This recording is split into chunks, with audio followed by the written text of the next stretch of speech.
महाकुंभ की शुरुआत होने के साथ ही ये सियासी चर्चा जोरों पर थी कि क्या समाजवादी पार्टी के राष्ट्रीय अध्यक्ष अखिलेश यादव महाकुंभ में शामिल होने जाएंगे।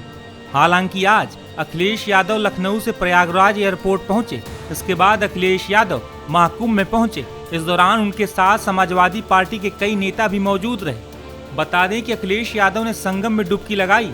अखिलेश यादव के साथ साथ समाजवादी पार्टी के कई नेताओं और कार्यकर्ताओं ने भी इस दौरान संगम में स्नान किया।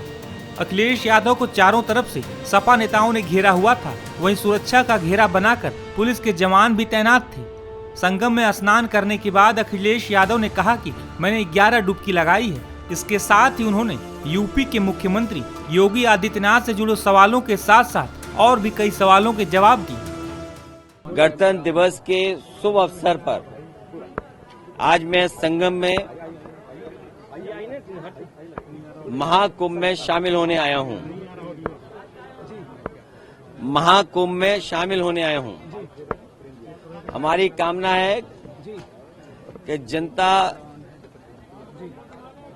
सुख समृद्धि और खुशहाली के रास्ते पर जाए। जनता का कल्याण के लिए संकल्प करने, कामना करने भी आए हैं।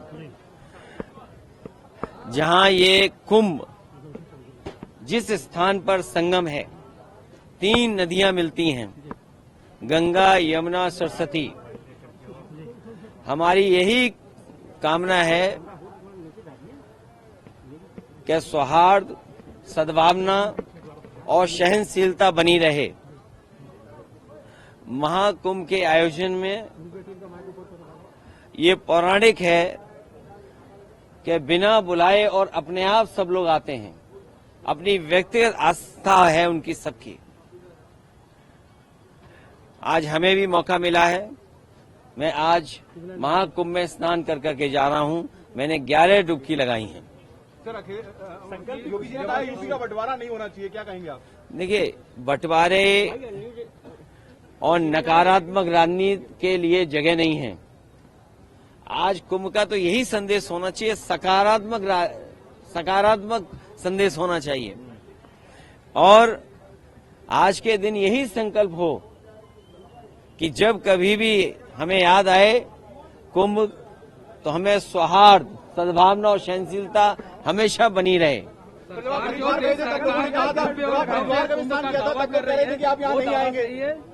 देखिए, गंगा में स्नान और त्योहारों के दिन स्नान, जिस दिन मैंने वहां पर हरिद्वार में स्नान किया था, उस दिन भी एक त्योहार था। बहुत बड़ा त्योहार है। भारत देश के लोग कोने कोने में अलग अलग नाम से इस त्योहार में शामिल होते हैं। उस दिन हरिद्वार में स्नान किया था और आज संगम में स्नान करने का मुझे मौका मिला है। योगी जी कह रहे हैं बुलडोजर चलता रहेगा, नहीं रुकेगा बुलडोजर। देखिए, बुलडोजर चले नहीं चले, सरकार कैसे बचेगी? जब सरकार ही नहीं होगी तो बुलडोजर किसके पास होगा? संकल्प यही है कि सौहार्द बना रहे, सद्भावना बनी रहे, सहनशीलता हो, और जो भी स्नान हो सहनशीलता के साथ स्नान होना चाहिए। ये सरकार के लोगों को कोई स्पोर्ट्स इवेंट नहीं बनाना चाहिए इसको।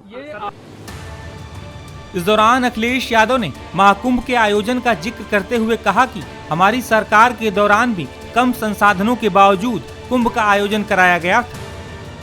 समाजवादी सरकार में भी और पहले भी नेताजी को भी और हम लोगों को भी कुंभ के आयोजन को करने का मौका मिला था। जो उस समय कुंभ हुआ था, कम संसाधन में सरकारें अलग अलग थीं। यूपी में सरकार दूसरी पार्टी की थी, समाजवादी पार्टी की थी। दिल्ली में सरकार दूसरी पार्टी की थी। लेकिन उसके बावजूद भी कम संसाधन में 800 और 1300 करोड़ में वो महाकुंभ या कुंभ से जो 12 साल बाद होता है, वो कुंभ कराया गया था। सर, पहले और आज तो सुनने में आ रहा है कि 7,000 करोड़ 10,000 करोड़ खर्च हो रहा है। अगर यहाँ लोगों को असुविधा हो रही है चलने के लिए, मैंने खुद अपनी आंखों से देखा है कि बुजुर्ग, जो महिलाएं हैं, जो पुरुष हैं, वो कितनी दूर से चल करके आते हैं। अगर आप कुंभ में इतने 1,000 करोड़ रुपए खर्च कर रहे थे, तो कम से कम बुजुर्गों के लिए कोई ऐसी व्यवस्था होती जो बुजुर्गों को ज्यादा पैदल नहीं चलना पड़ता। और फिर जैसे हम हैं वीआईपी या और हैं वीआईपी या और सम्मानित लोग जब आए तो कम से कम व्यवस्था ऐसी होनी चाहिए, पूरे कुंभ को पता लगे कि हाँ आज कोई वीआईपी है जिसकी वजह से ये व्यवस्थाएं बहुत अच्छी चल रही हैं। मतलब आप डुबकी लगाकर भी निशाना साध रहे हैं। नहीं देखिए, डुबकी लगाकर भी सियासी निशाना साध रहे हैं। अरे भाई ये बताओ, माँ गंगा के किनारे लोग झूठ बोल रहे हैं। और मैं तो आपसे कहूंगा, देखिए माँ गंगा के किनारे न जाने कितनी बातें कही जा रही हैं, वो क्या सच हैं? लेकिन अगर आयोजन 1300 करोड़ में अच्छा हो सकता है, 800 करोड़ में अच्छा हो सकता है, तो 10,000 करोड़ में, 7,000 करोड़ में कितना अच्छा हो सकता है। उसमें तो न कोई ट्रैफिक की दिक्कत होती, न कोई पानी की दिक्कत होती, न साधु संतों से बिजली का बिल लिया जाता या उनको असुविधा होती, या जो चीजें महंगी है वो भी सस्ती होती। अरे इतना कुछ हो सकता था 10,000 करोड़ में।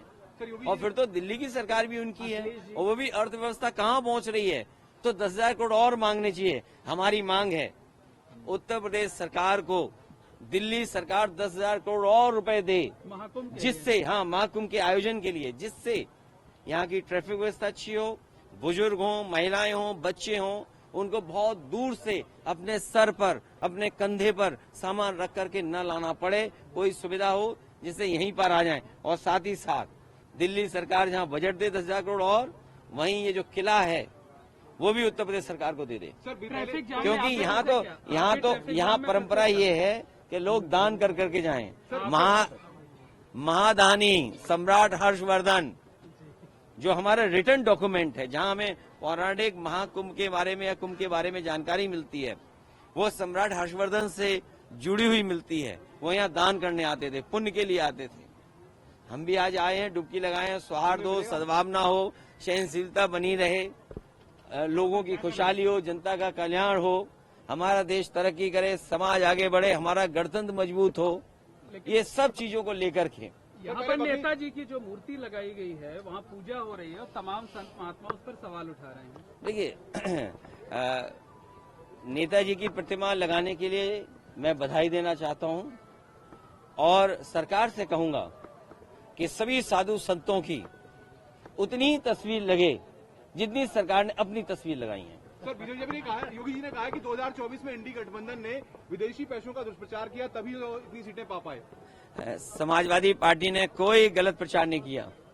समाजवादी पार्टी ने, और इसीलिए आज 26 जनवरी गणतंत्र दिवस का दिन है, हमारा गणतंत्र मजबूत हो, जनता को सुख, समृद्धि और आगे बढ़ने का संकल्प लेकर के जा रहे हैं, ऐसी हमारी कामना है। संविधान का सम्मान हो, आज के दिन ये भी संकल्प लेना है। सर तीर्थ स्थलों का सच सामने आएगा, संभल का भी सच सामने आएगा, योगी जी कह रहे हैं। देखिए संभल का जब भी सच आएगा तो सरकार के बहुत सारे लोग कटघरे में खड़े होंगे। ये जगह, ये मौका नहीं है जहां पर संभल की चर्चा की जाए। इसीलिए मैंने कहा सौहार्द, सद्भावना और सहनशीलता के लिए हम कामना करते हैं। और जब कभी भी हम महाकुंभ को याद करें तो संकल्प यही लेकर के जाएं कि हम आंख बंद कर करके कभी ध्यान में जाएं तो हमें सद्भावना और सहनशीलता और सद्भावना रहे हमारे दिलो दिमाग में। इंतजाम अच्छे लगे सर आपको? इंतजाम अच्छे लगे? इंतजाम 10,000 करोड़ में और भी अच्छे हो सकते थे। दिल्ली वालों को भी अपना खजाना खोल देना चाहिए।